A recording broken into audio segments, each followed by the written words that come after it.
ગયું. આ અરીસાને સામે વસ્તુ રાખી છે 10 સેન્ટીમીટર. તો બે ભાગમાં વહેંચેલો છે. તો આપણે પહેલો ભાગ લઈએ. તો પહેલા ભાગની અંદર યુ જે છે એ 10 સેન્ટીમીટર લઈએ. યુ બરાબર કેટલું લેશું મિત્રો? 10 સેન્ટીમીટર. પણ યુ હંમેશા કેવું હોય? માઇનસ. શું જોઈએ છે આપણે? તો કે પ્રતિબિંબનું સ્થાન જોઈએ છે, એટલે વી જોઈએ છે, પ્રતિબિંબનો પ્રકાર જોઈએ છે અને મોટવણી જોઈએ છે. ચલો ટ્રાય કરીએ. શું જોઈએ છે બાળકો? વી. તો હમણાં મેં તમને સૂત્ર આપ્યા હતા. જો સૂત્રો યાદ નથી તો તમારે લખવું પડશે 1/f = 1/u + 1/v. પછી 1/ બધી વેલ્યુ મૂકો, પછી એને કરતા બનાવો, લસા લ્યો, એટલે 4-5 સ્ટેપ વધી જાય. એના કરતા બેટર છે કે સીધું v નું સૂત્ર જે છે એ મારો કયું?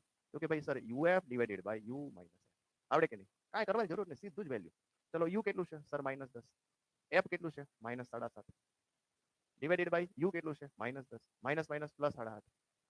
ઓકે, હવે એટલું તો આવડે ને કેલ્ક્યુલેટરમાં કરવાનું છે. તો આનું કેલ્ક્યુલેટર કરશો -3 સેન્ટીમીટર આન્સર આવશે. -3 સેન્ટીમીટર મેં લખેલા છે. આ માત્ર જે છે એ આન્સર છે, તમારે લખવાના નથી. મારી માટે છે, મારે કેલ્ક્યુલેશન ના કરવું પડે, તમને પૂછવું ના પડે. આપણે 6-7 કલાકનો લેક્ચર 10 નથી કરવાના, 10 કલાક નથી કરવા, એટલે મેં લખેલા છે આન્સર. બરાબર? તો તમે કેલ્ક્યુલેટરમાં તમે વેરીફાઈ કરી શકો. આનો આન્સર જે છે v બરાબર -3 સેન્ટીમીટર આવશે. ઓકે, હવે સાથે સાથે મેગ્નિફિકેશન પણ જોઈ લઈએ. તો મેગ્નિફિકેશનનો ફોર્મ્યુલા એટલે કે મોટવણીનો ફોર્મ્યુલા થાય -v/u. માઇનસ એમના v કેટલો છે આપણી પાસે? બોલો, મળી ગયો છે સર -30. ચલો યુ બોલો, યુ કેટલો છે? -10. તો 3 વખત માઇનસ આવ્યા, તો મેગ્નિફિકેશન બાળકો મળશે -3. હવે સર આ માઇનસ